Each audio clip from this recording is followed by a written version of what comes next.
नमस्कार दोस्तों, स्वागत है आप सभी का एक बार फिर से आपके अपने YouTube channel RPN1 study point पर। दोस्तों, जैसा कि आपको जीके में सर्वाधिक प्रॉब्लम आ रही थी, तो उसी प्रॉब्लम के समाधान हेतु आपके लिए जीके की क्लास को डबल कर दिया गया है। जी दोस्तों, इस क्लास में अपन बात करने वाले हैं इंडिया जीके के बहुत ही महत्वपूर्ण प्रश्नोत्तरी के बारे में, और जो आपकी शाम को रेगुलर क्लास रहती है उसमें अपन बात करेंगे राजस्थान जीके के बहुत ही महत्वपूर्ण प्रश्नोत्तरी के बारे में।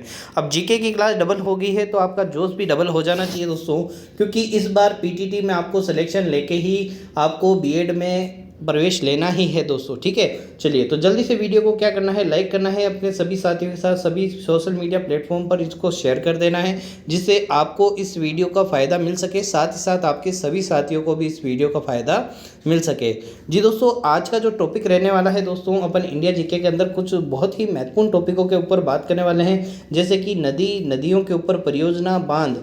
ये 3 टॉपिक अपन ज्योग्राफी में देखेंगे। साथ ही साथ अपन देखेंगे भारत के जो विस्तार है, भारत की जो सीमाएं हैं, बॉर्डर है, जो पड़ोसी देश है, उन सभी के बारे में, राज्य और केंद्र शासित प्रदेशों के बारे में देखेंगे, जो कि आपके पीटीटी में कई बार पूछे जाते हैं। और साथ ही साथ दोस्तों, अपन इस क्लास में बात करने वाले हैं भारत के प्रमुख वन्य जीव अभ्यारण्यों के बारे में। ठीक है, ये प्रश्न दोस्तों बार बार पूछे जाते हैं। आप देखेंगे कि सभी कम्पिटिटिव एग्जाम में इनसे प्रश्न निश्चित रूप से पूछा जाता है, तो क्लास आपके लिए एकदम रामबाण सिद्ध होने वाली है। तो शुरू से लेकर एंड तक आपको बने रहना है। तो चलिए शुरू करते हैं आज का धमाकेदार सेशन।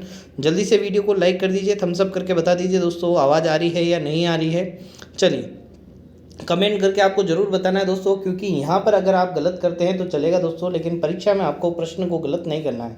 पहला प्रश्न है दोस्तों, हीराकुंड बांध निम्नलिखित में से किस राज्य पर स्थित है? चलिए, पश्चिम बंगाल, हरियाणा, उड़ीसा और झारखंड। 4 ऑप्शन आपके सामने हैं। याद रखना है, हीराकुंड बांध भारत का सबसे बड़ा बांध है। ठीक है, पूछा जाए भारत का सबसे ऊंचा बांध कौन सा है, तो आपको याद रखना है टिहरी बांध। कौन सा बांध है? टिहरी बांध, जो कि आपके भागीरथी नदी के ऊपर बना हुआ है। हीराकुंड बांध आपके महानदी के ऊपर बना हुआ है, जो आपके उड़ीसा राज्य में स्थित है। Option number C. ठीक है, इसी तरीके से अपन जल्दी जल्दी करेंगे दोस्तों, क्योंकि आपके पास समय जो है वो कम बचा है, और जो कोर्स है वो बहुत ही बड़ा है दोस्तों। ठीक है, आप जानते हैं जीके जो है वो बिल्कुल अनंत है। जीके जो है ना, जीके का ज्ञान बिल्कुल अनंत है, कभी भी समाप्त नहीं हो सकता। तो अपन जितने पीटीटी के लेवल पर प्रश्न पूछे जाते हैं उन सभी को अपन कवर करने की कोशिश करेंगे। चलिए, सलाल परियोजना किस नदी पर बनी हुई है? कई बार प्रश्न पूछा जा चुका है। व्यास, चिनाब, झेलम और रावी। जी दोस्तों, याद रखना है ये जो चारों नदियां हैं, ठीक है, ये किसकी, एक और आप याद रख लीजिए, सतलज। ये जो आपके 5 नदियां हैं ना, ये सभी किसकी सहायक नदियां हैं? आपके सिंधु की सहायक नदियां हैं। किसकी सहायक नदियां हैं? सिंधु की सहायक नदियां हैं। और याद रखना है, सलाल परियोजना जो है वो आपके चिनाब नदी, कौन सी नदी? चिनाब नदी की आपकी परियोजना है, ये आपको याद रखना है। ठीक है, चलिए, झेलम का पुराना नाम पूछा जाता है, तो आपको याद रखना है विशिष्टता इसका पुराना नाम है दोस्तों। चलिए, नदी जो कि गंगा नदी तंत्र का अंग नहीं है, आपको बताना है निम्न में से कौन सी नदी है जो गंगा नदी में अंतिम रूप से नहीं जाकर मिलती है? तो बताना है दोस्तों, घाघरा, कोसी, गंडक और चिनाब। कई बार प्रश्न पूछा जा चुका है। अब यहाँ पर आपको याद रखना है कि गंगा की सहायक नदियाँ कौन कौन सी है। तो याद रखना है, एक तो घाघरा है, कोसी है, गंडक है, यमुना है। ठीक है, और आपको पता है तो गंगा जो है दोस्तों वो अंतिम रूप से, हालांकि अपन ये देखते हैं कि गंगा और ब्रह्मपुत्र नदी आपस में मिलकर एक सुंदरवन डेल्टा का निर्माण करती है, तो ये सभी क्या देखेंगे अपन, गंगा नदी का तंत्र। ठीक है, लेकिन दोस्तों जो चिनाब नदी है, अभी अपन ने बात करी कि जो 5 नदियाँ थी वो किसकी सहायक नदियाँ थी? सिंधु की सहायक नदियाँ थी, उसमें एक चिनाब भी थी। कौन कौन सी थी वो 5 नदियाँ? तो अभी आपने देखा पुराने ऑप्शन, व्यास थी, चिनाब थी, झेलम थी, रावी थी, सतलज थी। ये 5 नदियाँ किसकी सहायक नदियाँ हैं? आपके सिंधु की सहायक नदियाँ हैं, ये आपको ध्यान में रखना है। ठीक है, चलिए, अगला प्रश्न है आपका, बहुत ही महत्वपूर्ण प्रश्न है दोस्तों, हिमाचल प्रदेश में जल संग्रहण की पुरानी संकल्पना का क्या नाम है? आप देखते हैं कि जल संग्रहण की जो विधियां हैं, जैसे कि नाडी है, आप देखते हैं कई सारे जो नाडी बनाए जाते हैं, कुएं बनाए जाते हैं, बावड़ियाँ बनाई जाती है, ये अपन राजस्थान में देखते हैं जल संग्रहण की विधियाँ हैं। ठीक है, अब हिमाचल प्रदेश की एक पुरानी जल संग्रहण की विधि है, कई बार पूछी जाती है, आपको याद रखना है, उसका उत्तर है आपके कुल्लह। क्या है? कुल्लह। ठीक है, ये कहाँ की विधि है ये भी पूछा जाता है। कुल्लह जल संग्रहण की एक विधि है, वो कहाँ की? आपके हिमाचल प्रदेश की है। ठीक है, चलिए, अगला प्रश्न है आपका, मेजा बांध किस नदी पर बना हुआ है? मेजा बांध किस नदी पर बना हुआ है? कांतली, कोठारी, माही और बनास। जी दोस्तों जल्दी से बताना है मेजा बांध किस नदी के ऊपर बना हुआ है। कई बार प्रश्न पूछा जाता है, चाहे आप राजस्थान जीके से ले लो चाहे इंडिया जीके में ले लो। चलिए, माही पर नहीं है, बनास पर नहीं है, कोठारी पर है दोस्तों, ऑप्शन नंबर बी। चलिए, कांतली नदी के जो प्रवाह क्षेत्र है इसको क्या कहते हैं दोस्तों, याद रखना है टोरावटी। क्या कहते हैं दोस्तों, टोरावटी। ये जो कांतली नदी है ना, ये आपके शेखावटी क्षेत्र की प्रमुख नदी है, शेखावटी क्षेत्र की प्रमुख नदी है। अंत प्रवाह की नदी है, ये भी आपको याद रखना है। अंत प्रवाह की नदियाँ कौन कौन सी है, तो मैंने आपको बताया था, जीके को सब मस्त रूप से रटे, ये ट्रिक मैंने आपको बताई थी दोस्तों। जी से आपको याद रखना है गग्गर, के से कांतली, को से आपको याद रखना है कांकनी है, सब से याद रखना है साबी, मस्त से याद रखना है मंथा, रूप से आपको दो नदियां याद रखनी है, रूपनगढ़ और रूपारेल। ठीक है, जीके को सब मस्त रूप से रटे, गग्गर, कांतली, कांकनी, साबी, मंथा और रूपनगढ़ और रूपारेल, ये आपको अंत प्रवाह की नदियां हैं राजस्थान की। कई बार प्रश्न पूछा जाता है दोस्तों, याद रखना है। ठीक है, चलिए अगला प्रश्न है आपका, तुलबुल परियोजना किस नदी से संबंधित है, आपको बताना है। व्यास से, रावी से, झेलम से या फिर सतलज से। जी दोस्तों जल्दी से बताना है। चलिए, याद रखना है दोस्तों, तुलबुल नदी जो परियोजना है वो आपके झेलम से संबंधित है, ऑप्शन नंबर सी, याद रखना है आपको। ठीक है, आपसे पूछा जाता है सतलज नदी का उद्गम है वो कहाँ से होता है, तो जल्दी से आपको कमेंट करके बताना है। चलिए, कई बार पूछा जा चुका है दोस्तों, सतलज नदी का जो उद्गम है वो कहाँ से होता है, जल्दी से आपको बताना है। गोविंद वल्लभ पंत सागर जो परियोजना है वो किस जलाशय से संबंधित है, आपको जल्दी से बताना है दोस्तों। सबसे बड़ा जो आपके कृत्रिम रूप से बनाया हुआ बांध है वो ये है। ठीक है, कृत्रिम रूप से बनाई हुई जो झील है वो यही है दोस्तों, गोविंद वल्लभ पंत सागर, ये आपको याद रखना है। कृत्रिम रूप से बनाई गई सबसे बड़ी जो झील है वो कौन सी है, आपके गोविंद वल्लभ पंत सागर। किस नदी के ऊपर आपको ये किस परियोजना से इसका जल मिलता है, आपको याद रखना है, वो है आपके रिहंद। कौन सी है दोस्तों, रिहंद बांध। ठीक है, सीधा सीधा आपको याद रखना है, गोविंद वल्लभ पंत सागर जो है वो किससे संबंधित है, आपके रिहंद बांध से संबंधित है, ये आपको याद रखना है। चलिए, अगला है दोस्तों, जास्कर नदी का उपयोग सिंचाई एवं विद्युत उत्पादन हेतु किस प्रदेश में किया जाता है, जल्दी से बताना है दोस्तों। जास्कर नदी का जो उपयोग है सिंचाई के लिए किस श्रेणी में किया जाता है, तो आप जब हिमालय को पढ़ते हैं ना, हिमालय के जब बारे में पढ़ते हैं तब आप देखेंगे कि हिमालय को भी अपन चार भागों में बांटते हैं। पहला, एक जो अपने भारत से मुख्य रूप से गुजरता है उसको अपन कहते हैं महान हिमालय। महान हिमालय के बाद में अपन देखते हैं कि चार जो है इस तरीके से चार हिमालय की श्रेणियां और है, जिसको अपन ट्रांस हिमालय कहते हैं। क्या कहते हैं, ट्रांस हिमालय कहते हैं, मतलब हिमालय के भी पार है वो। ठीक है, जो महान हिमालय है ये अपना जो महान हिमालय है, इसके भी आगे अपन देखते हैं लघु हिमालय। ठीक है, जो छोटे छोटे टुकड़ों में बटा रहता है। और उसके बाद में अपन देखते हैं जो नवीन अभी जो हिमालय बन रहा है उसको अपन कहते हैं शिवालिक हिमालय। ठीक है, तो इन तरीके से अपन इसको बांटते हैं। तो आपको याद रखना है, जास्कर नदी का जो सिंचाई हेतु उपयोग किया जाता है वो आपके लद्दाख के अंदर किया जाता है। कहाँ किया जाता है, लद्दाख में किया जाता है। ठीक है, महान हिमालय देखिए, सबसे पहले अपन याद करेंगे ट्रांस हिमालय। कौन सा याद करेंगे, ट्रांस हिमालय। कौन सा याद करेंगे, ट्रांस हिमालय। उसके बाद में महान हिमालय, उसके बाद में लघु हिमालय, उसके बाद में नवीनतम है जो कौन सा है, आपके शिवालिक हिमालय। जो छोटी छोटी अभी पहाड़ियाँ बनी हैं उनको अपन क्या कहते हैं, शिवालिक हिमालय। ठीक है, चलिए अगला प्रश्न है आपका, नदी को पहले शोक की नदी के रूप में जाना जाता था, या फिर आप कह सकते हैं बंगाल का शोक किसे कहते हैं, तो जल्दी से बताना है। घाघरा, काली, महानदी या फिर दामोदर। जी दोस्तों जल्दी से बताना है। चलिए, याद रखना है दोस्तों, दामोदर नदी जो है आपको उसको कहते हैं शोक की नदी, या फिर बंगाल का शोक भी कहा जाता है, ये भी आपको याद रखना है। चलिए अगला प्रश्न है दोस्तों, देखिए बहुत ही इंपॉर्टेंट प्रश्न है दोस्तों। नदी घाटी परियोजना जो भी आपकी चलती है, इससे प्रश्न श्योरली रूप से आपसे पीटीटी में पूछा जाएगा। तो दोस्तों याद रखना है आपको, कोसी परियोजना किन किन देशों की साझेदारी की परियोजना है, भारत बांग्लादेश, भारत नेपाल, भारत भूटान या फिर भारत श्रीलंका। अब दोस्तों सभी जानते हैं जो भारत श्रीलंका है वो तो एक समुद्री मार्ग के द्वारा जुड़ी हुई है, उनके बीच में कहाँ से नदी बनेगी, तो ऑप्शन नंबर डी को तो काट ही दीजिए। है ना। तो अब याद रखना है जो कोसी नदी है ना वो पहले नेपाल से आती है फिर भारत में जाती है, तो ऑप्शन नंबर बी इसका सही उत्तर हो जाएगा। भारत नेपाल के बीच में कोसी परियोजना जो है वो साझेदारी की परियोजना है। अब आपसे पूछा जाता है सिंधु जो नदी परियोजना है वो किन दो देशों के बीच में साझेदारी है, तो वो आपको याद रखना है भारत और पाकिस्तान। भारत और पाकिस्तान, जिसमें 3 नदियां जो है दोस्तों उसमें मुख्यतः जो भूमिका रहेगी वो पाकिस्तान की रहेगी और 3 नदियों में जो जल उपयोग की भागीदारी है वो भारत की रहेगी, ये आपको याद रखना है, ठीक है। चलिए, निम्नलिखित में से कृष्णा नदी पर निर्मित बांध कौन सा है। कई बार आप देखेंगे कि कृष्णा नदी के ऊपर जो बांध बने हुए हैं वो कई बार पूछे जाते हैं दोस्तों, ये आपको याद रखना है। दक्षिण भारत की बहुत ही महत्वपूर्ण नदी है। ऑप्शन आपके सामने है कोयना, अलमाटी, चमेरा या फिर मांगचू।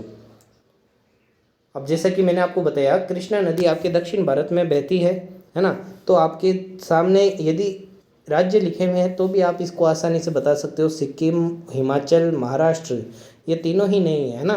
तो दक्षिण भारत का कौन सा है, कर्नाटक, और कर्नाटक में कौन सा बांध बना हुआ है, अलमाती या फिर अलमाटी, ये ठीक है, अलमाटी भी आता है, ये भी आपको याद रखना है, ठीक है। इस तरीके से भी इसको लिखा हुआ आप देखेंगे। अलमाटी बांध किस नदी पर मिलेगा आपको, कृष्णा नदी पर देखने को मिलेगा। चलिए, अगला आपका प्रश्न है दोस्तों, नाथपा झाकरी परियोजना किस नदी पर निर्मित है। जल्दी से बताना है दोस्तों, नाथपा झाकरी परियोजना किस नदी पर निर्मित है। सतलज हिमालय हिमाचल, व्यास पंजाब, चिनाब जम्मू कश्मीर या फिर पार्वती हिमाचल। कई अच्छा प्रश्न है दोस्तों। नाथपा झाकरी परियोजना किस नदी पर आपको देखने को मिलती है, तो आपको याद रखना है सतलज नदी पर देखने को मिलती है, जो कि आपके हिमाचल प्रदेश में आती है, ऑप्शन नंबर ए। अगला प्रश्न है आपका, देखिए, चाहे रीजनिंग में मान लीजिए चाहे जीके में मान लीजिए, इस तरीके के प्रश्न भी आपसे पूछे जाते हैं दोस्तों। नागार्जुन सागर बांध जो है उसका संबंध आपके कृष्णा नदी पर है। कृष्णा नदी पर एक अपन ने पढ़ा अभी अलमाटी बांध, और दूसरा जो बांध है दोस्तों वो आपको याद रखना है नागार्जुन सागर बांध। ये दोनों बांध किस नदी पर बने हुए हैं, आपके कृष्णा नदी पर बने हुए हैं। तो इसी प्रकार से आपको बताना है हीराकुंड बांध कौन सी नदी के ऊपर बना हुआ है। रीजनिंग में भी आपको इस तरीके के प्रश्न देखने को मिल सकते हैं, तो याद रखना है दोस्तों। अभी अपन ने पहले ही प्रश्न में अपन ने देखा था हीराकुंड बांध कहाँ पर स्थित है, उड़ीसा में स्थित है। भारत का सबसे बड़ा बांध है जो कि आपके महानदी पर स्थित है दोस्तों। ऑप्शन नंबर सी इसका करेक्ट आंसर हो जाएगा। चलिए, अगला प्रश्न है आपका, पेरियार नदी पर स्थित मुल्ला पेरियार बांध किस राज्य का प्रमुख नदी घाटी परियोजना है। आपको देखिए, पेरियार नदी पर स्थित एक बांध है, उसका नाम आपको याद रखना है मुल्ला पेरियार बांध, ठीक है। अब ये किस नदी पर स्थित है, कहाँ किस राज्य में स्थित है, ये आपको बताना है, ठीक है। अब देखिए, नदी आपको बता दी, मैंने आपको बताया हुआ है दोस्तों। पेरियार आपको जब भी देखने को मिले तो पेरियार का उत्तर आप करके आना है क्या, केरल। क्या करके आना है आपको, केरल। पेरियार नदी हो जाए, पेरियार बांध हो जाए, पेरियार अभ्यारण्य हो जाए, ठीक है, या फिर कुछ भी आप पेरियार नाम से आ जाए ना, तो आपका उत्तर क्या होना चाहिए, हमेशा केरला होना चाहिए, ऑप्शन नंबर डी, ठीक है। चलिए, अगला प्रश्न है दोस्तों, पोलावरम डैम निम्न में से किस राज्य में स्थित है। आंध्र प्रदेश, कर्नाटका, केरल या फिर तमिलनाडु। पोलावरम डैम जो है वो किस नदी पर किस राज्य में स्थित है, आपको जल्दी से बताना है दोस्तों। चलिए, बहुत ही इंपॉर्टेंट प्रश्न है दोस्तों। करंट से भी आपके रिलेट करके प्रश्न पूछे जा सकते हैं। जैसे किसी बांध का क्या होता है दोस्तों, वापस से पुनर्निर्माण होता है, या फिर उसके ऊपर कोई फंक्शन, उसके आसपास कोई फंक्शन, या फिर उससे रिलेटेड कोई योजना का शुभारंभ होता है ना, तो आपके लिए वो करंट का प्रश्न भी बन जाता है और जीके का प्रश्न भी बन जाता है, और वो आपके पेपर में पूछने को आ जाता है। तो आपको याद रखना है पोलावरम जो डैम है वो आपके आंध्र प्रदेश में स्थित है, ऑप्शन नंबर ए, ठीक है।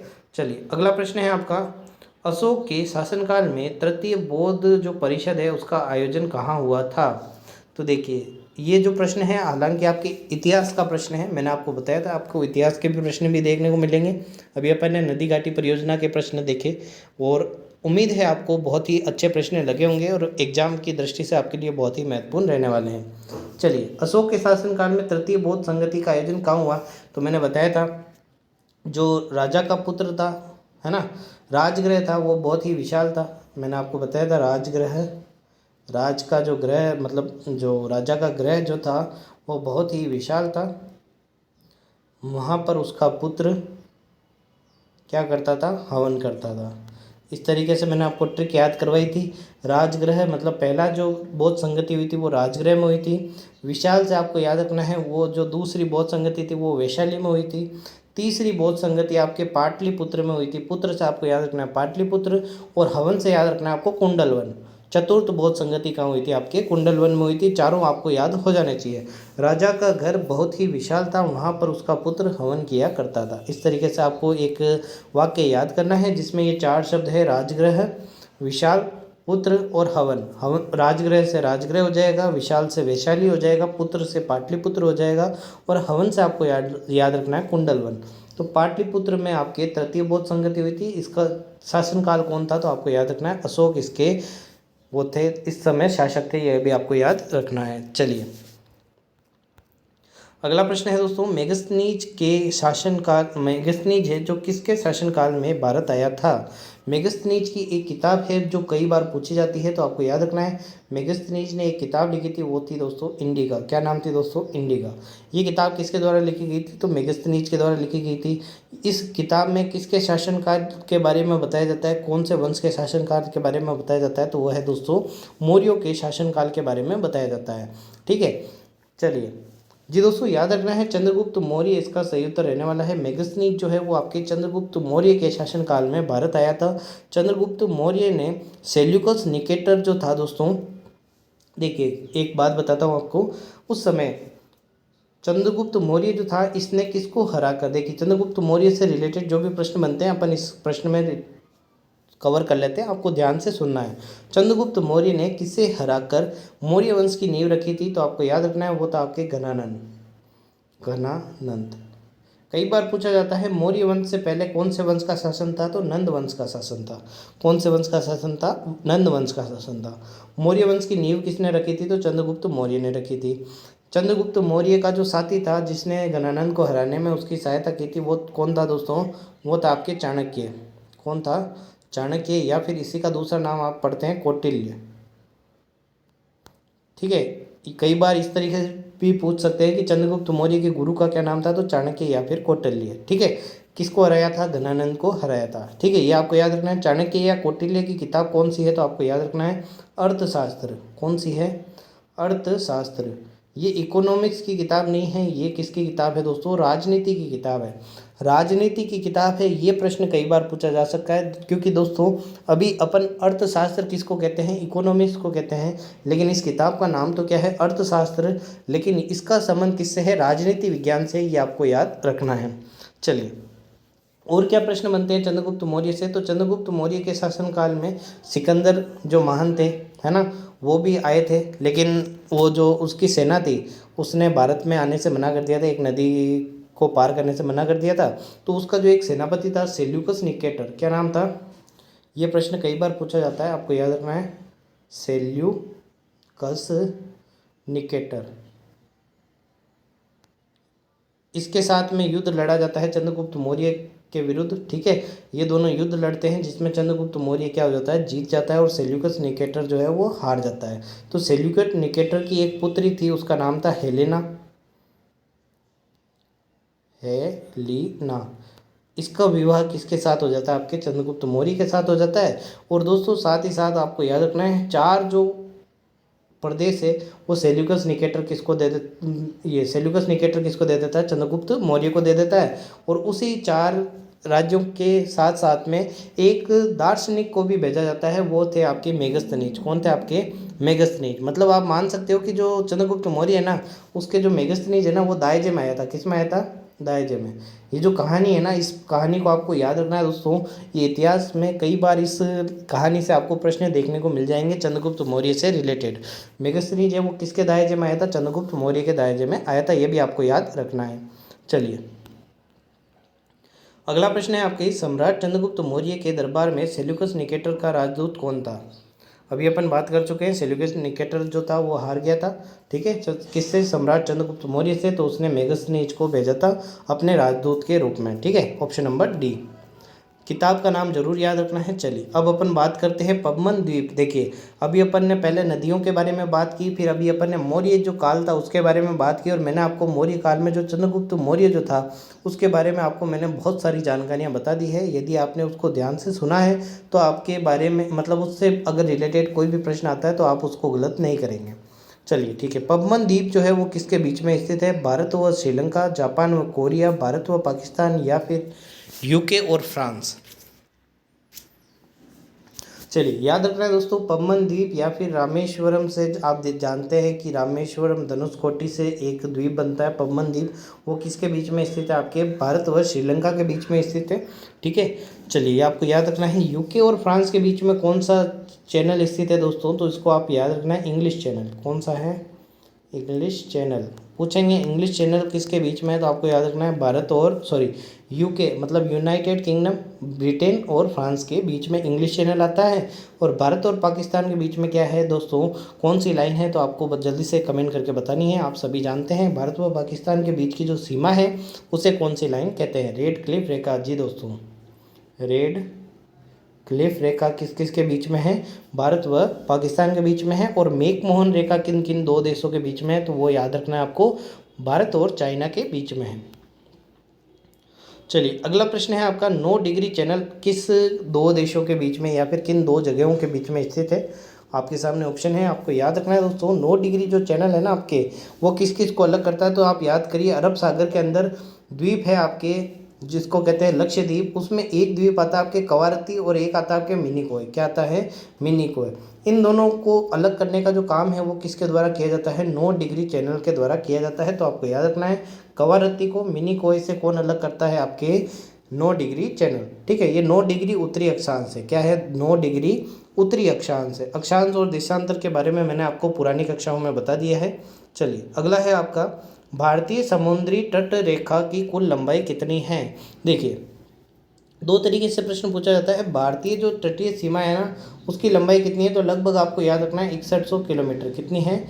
6100 किलोमीटर। लेकिन आप जानते हैं कि बंगाल की खाड़ी में आप अंडमान निकोबार द्वीप समूह को देखते हैं और अरब सागर में आप लक्षद्वीप को देखते हैं, तो इन सभी द्वीपों की भी अगर तट रेखा को मिला लिया जाए तो भारत की कुल समुद्री सीमा बन जाती है 7516.6 किलोमीटर। ठीक है। केवल आप दक्षिण भारत की जो आप लंबाई नापेंगे तो वो कितनी है? 6100 किलोमीटर। जिसमें सबसे लंबी किसकी है, तो आपको याद रखना है गुजरात की। कि सबसे लंबी की जो तटीय सीमा है वो कौन बनाता है? गुजरात बनाता है। और दूसरे नंबर पर कौन बनाता है? आंध्रा बनाता है, आंध्र प्रदेश। ये भी आपको याद रखना है।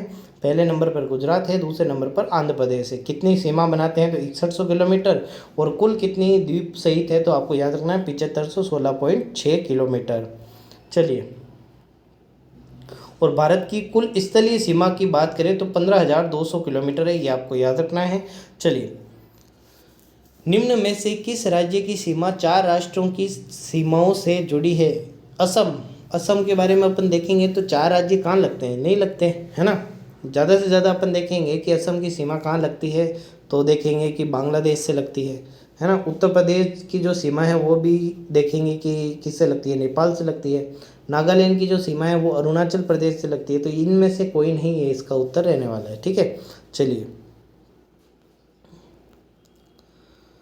देखिए 3 राज्यों से पूछ ले तो आपको याद रखना है अरुणाचल प्रदेश उसका मुख्य रूप से आंसर रह सकता है, क्योंकि कई बार पूछा जाता है। ऊपर की तरफ उसमें चीन आता है, ऊपर की तरफ क्या आता है आपके? चीन आता है। एक तरफ आप देखेंगे कि भूटान आता है। जब आप इस तरीके से आप जो पूर्वी जो आपके भारत है उसका जब मैप बनाते हैं तो यहाँ आपके भूटान आता है। ठीक है। और यहाँ आपके अरुणाचल प्रदेश लग जाता है। तो अरुणाचल प्रदेश के ऊपर तो है चीन, इधर है भूटान, और इस तरफ आपके आता है म्यांमार, है ना। तो अरुणाचल प्रदेश की जो सीमा है वो 3 राज्यों से लगती है, ये आपको याद रखना है। चलिए, अगला प्रश्न है दोस्तों, अरब सागर में जो भारतीय द्वीप है उनको किस नाम से जाना जाता है? तो याद रखना है दोस्तों, अरब सागर में जो द्वीप है उसको अपन कहते हैं लक्षद्वीप, और जो बंगाल की खाड़ी में द्वीप है उसको अपन कहते हैं अंडमान और निकोबार। ठीक है, अंडमान और निकोबार। ठीक है, ये आपको याद रखना है। चलिए, अगला प्रश्न है दोस्तों, चलिए कई बार इनकी है ना राजधानी भी पूछ देते हैं, तो राजधानी आपको जरूर याद रखनी है। अंडमान और निकोबार जो द्वीप समूह है उसकी जो राजधानी है वो है दोस्तों पोर्ट ब्लेयर। क्या नाम है? Port Blair. अंडमान और निकोबार दोनों साथ में है, ये आपको याद रखना है। इन दोनों की जो राजधानी है वो क्या है? Port Blair. और लक्षद्वीप की जो राजधानी है वो आपके कवारती। कवारती, ये आपको याद रखना है। चलिए अगला प्रश्न है, भारत के निम्नलिखित में से कौन से राज्य की सीमा बांग्लादेश से नहीं लगती है? मेघालय, त्रिपुरा, पश्चिम बंगाल और नागालैंड। देखिए त्रिपुरा तो है, ये तीन ओर से जो बांग्लादेश से घिरा हुआ है इसलिए त्रिपुरा है। मेघालय की सीमा सिर्फ और सिर्फ दो जगहों से लगती है, एक अगर राज्य पूछे तो असम से और देश पूछे तो बांग्लादेश से। तो इसकी भी लगती है, इसकी भी लगती है, पश्चिम बंगाल की लगती है दोस्तों। याद रखना है नागालैंड की जो सीमा है वो आपके बांग्लादेश से नहीं लगती है, नागालैंड की सीमा लगती है म्यांमार से। किससे लगती है? म्यांमार से लगती है, ये आपको याद रखना है। चलिए नवगठित राज्य तेलंगाना का कुल क्षेत्रफल कितना है? चलिए याद रखना है जो तेलंगाना राज्य है वो सबसे नवीनतम राज्य है, जिसकी जो स्थापना है 2014 में की गई थी। आंध्रा से अलग होकर ये तेलंगाना राज्य बनता है। इसका जो क्षेत्रफल है वो लगभग 3.5% है दोस्तों, ये आपको याद रखना है। ठीक है, तेलंगाना की जो राजधानी है वो कौन सी है? हैदराबाद है। कौन सी है? हैदराबाद है। और जो पहले जो थी दोस्तों हैदराबाद, वो किसकी राजधानी थी? आंध्र प्रदेश की राजधानी थी। अब जो आंध्र प्रदेश की राजधानी है वो आपकी क्या है? अमरावती। और हाल ही में उसे चेंज करके क्या कर दिया गया है? विशाखापट्टनम कर दिया है। ये भी आपको याद रखना है, करंट का प्रश्न है। आंध्र प्रदेश की नई राजधानी कौन सी होगी? तो विशाखापट्टनम रहने वाली है, आपको याद रखना है। चलिए अगला प्रश्न है आपका, चीन जो कि मैकमोहन रेखा भारत से जुड़ती है वो कितने राज्यों के साथ सीमा बनाती है? आपको बताना है। जी दोस्तों जल्दी से बताना है। मैकमोहन रेखा जो भारत के कितने राज्यों से जुड़ी हुई है? चलिए याद रखना है दोस्तों, इसका जो सही उत्तर रहने वाला है वो आपके है ऑप्शन नंबर सी, 5 राज्यों के साथ मैकमोहन रेखा जो है वो सीमा बनाती है। अगला प्रश्न है दोस्तों, क्षेत्रफल की दृष्टि से भारत का सबसे बड़ा राज्य कौन सा है?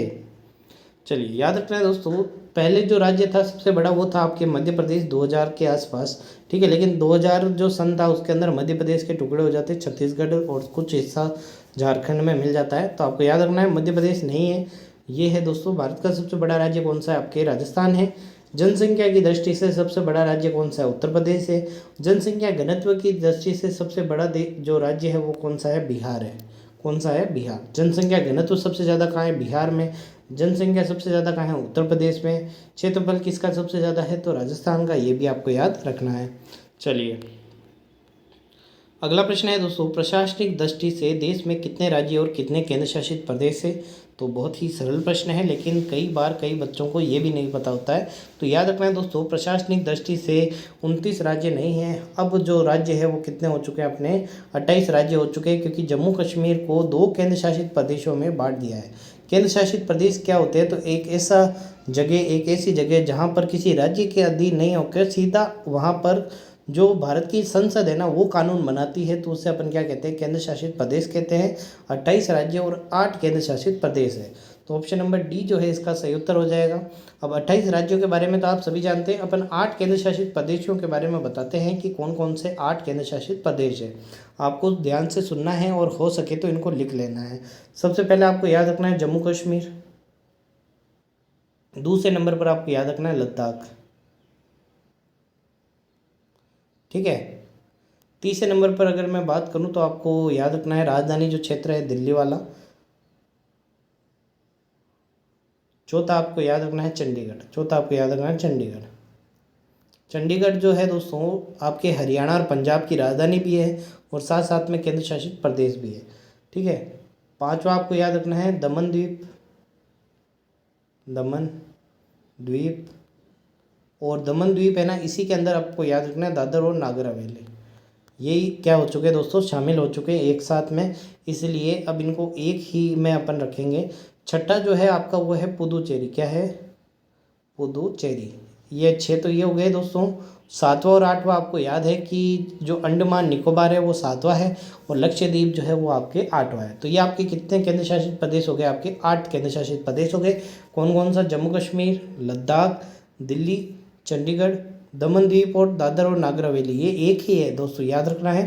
पुदुचेरी, ठीक है, ये याद रखना है। और 2 आपको याद रखना है, लक्षद्वीप और अंडमान निकोबार। चलिए अगला प्रश्न है दोस्तों, पाक जल संधि किन 2 देशों को जोड़ती है? तो आपको याद रखना है दोस्तों, पाक जल संधि जो है वो आपके भारत को किससे अलग करती है? श्रीलंका से अलग करती है। कई बार क्या होता है, पाक देख के पाकिस्तान को लोग टिक करके आ जाते हैं, जबकि पाकिस्तान और भारत को कौन सी रेखा अलग करती है?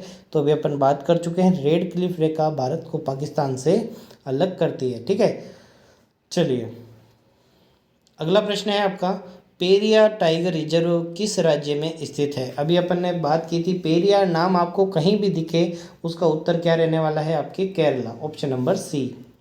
अगला प्रश्न है आपका, देखिए अब अपन बात करते हैं कुछ बहुत ही महत्वपूर्ण राष्ट्रीय उद्यानों के बारे में। ठीक है, नदी घाटी परियोजना से अपन ने प्रश्न कर लिए, भारत की जो सीमा है उससे प्रश्न कर लिए, राज्य क्या है दोस्तों वो भी अपन ने देख लिए। ठीक है, किसकी सीमा किस देश से लगती है, किसकी जो सीमा है उसका क्या नाम है, वो भी अपन ने देख लिया।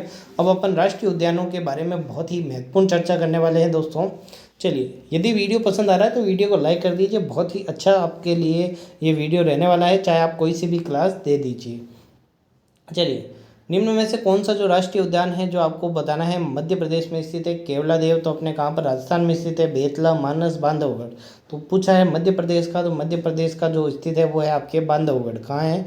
बांधवगढ़ जो है आपके मध्य प्रदेश में स्थित है। मानस जो है ना बहुत ही इंपॉर्टेंट है, ये आपको याद रखना है। मानस जो है आपके असम में स्थित है। कहाँ पर स्थित है? आपके असम में स्थित है। असम में कौन कौन से स्थित है? काजीरंगा, मानस, ये आपको 2 तो बहुत ही इंपॉर्टेंट है, ये आपको याद रखना है। ठीक है, चलिए अगला है दोस्तों, सरिस्का वन्यजीव अभ्यारण्य कहाँ पर स्थित है? बहुत ही सरल प्रश्न है। सरिस्का वन्यजीव अभ्यारण्य आपके अलवर जिले में स्थित है। कहाँ पर स्थित है? अलवर जिले में स्थित है। कई बार पूछा जाता है। ठीक है, अलवर कहाँ पर स्थित है? अपने राजस्थान में स्थित है। एक आपसे अलवर जिले में एक झील और पूछी जाती है, तो वो आपको याद रखना है, सिलीसेट झील। कौन सी झील? सिलीसेट झील कहाँ पर स्थित है? तो आपको याद रखना है, वो भी आपकी सरिस्का वन्यजीव अभ्यारण्य अलवर में स्थित है। ठीक है, चलिए अगला प्रश्न है दोस्तों, भारतीय वन्य जीव जो संरक्षण अधिनियम है वो कब लागू हुआ? 1992, 62, 1972 या फिर 82? सरल सा प्रश्न है दोस्तों, वन्य जीव संरक्षण अधिनियम कब आया? तो आपको याद रखना है 1972 में ये अधिनियम आया था। चलिए अगला प्रश्न है दोस्तों, रानीपुर वन्य जीव अभ्यारण्य को आपको बताना है कहाँ का टाइगर रिजर्व घोषित किया गया है? करंट से बहुत ही इंपॉर्टेंट प्रश्न है दोस्तों। रानीपुर वन्यजीव अभ्यारण्य एक टाइगर रिजर्व है जो कि कहाँ पर स्थित है? उड़ीसा, बिहार, उत्तर प्रदेश या फिर झारखंड? चलिए याद रखना है दोस्तों, रानीपुर जो वन्यजीव अभ्यारण्य है वो आपके उत्तर प्रदेश यूपी में स्थित है। ठीक है, ये आपको याद रखना है। चलिए अगला प्रश्न है आपका, हाथी परियोजना का प्रारंभ कब होता है?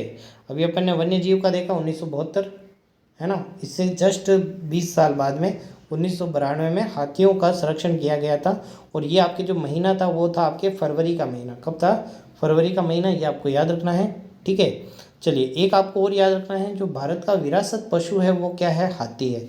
कई बार प्रश्न पूछ सकता है कि भारत का विरासत पशु कौन सा पशु कहलाता है? तो वो आपको याद रखना है, हाथी है।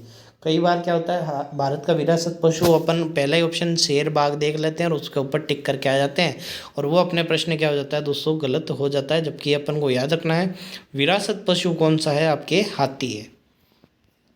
चलिए, गुइंदी राष्ट्रीय उद्यान कहाँ पर स्थित है? गुइंदी जो राष्ट्रीय उद्यान है वो कहाँ पर स्थित है? बेंगलुरु, कोलकाता, चेन्नई या फिर मुंबई? जी दोस्तों, चलिए याद रखना है, गुइंदी जो नेशनल पार्क है वो आपके चेन्नई में स्थित है, ऑप्शन नंबर सी। अगला है दोस्तों, भारत में जो बाघ परियोजना है वो कब शुरू हुई थी? अब देखिए 1972 में तो आपने देखा वन्य जीव का जो संरक्षण है उसके ऊपर चालू हुई। ठीक है, अब 1973 अगले ही साल अपन ने क्या कर दिया, 1 अप्रैल 1973 में अपन ने शुरू कर दिया बाघ परियोजना। ये आपको याद रखना है, 1973 में तो बाघ परियोजना, 1992 में हाथी के लिए परियोजना लाई गई थी, ये भी आपको याद रखना है। चलिए काजीरंगा राष्ट्रीय उद्यान कहाँ पर स्थित है, अभी अपन ने बात किया था, मानस काजीरंगा यह जो नेशनल पार्क है। एक आपको याद रखना है रायमोना नेशनल पार्क, ये भी जो दोस्तों कहाँ पर स्थित है, रायमोना नेशनल पार्क भी आपके असम में स्थित है। ये तीन आपको बहुत ही महत्वपूर्ण है, कई बार पूछे जाते हैं, याद रखने हैं। चलिए अगला है दोस्तों, वह महिला जिसने अवध में 1857 की क्रांति का नेतृत्व किया था।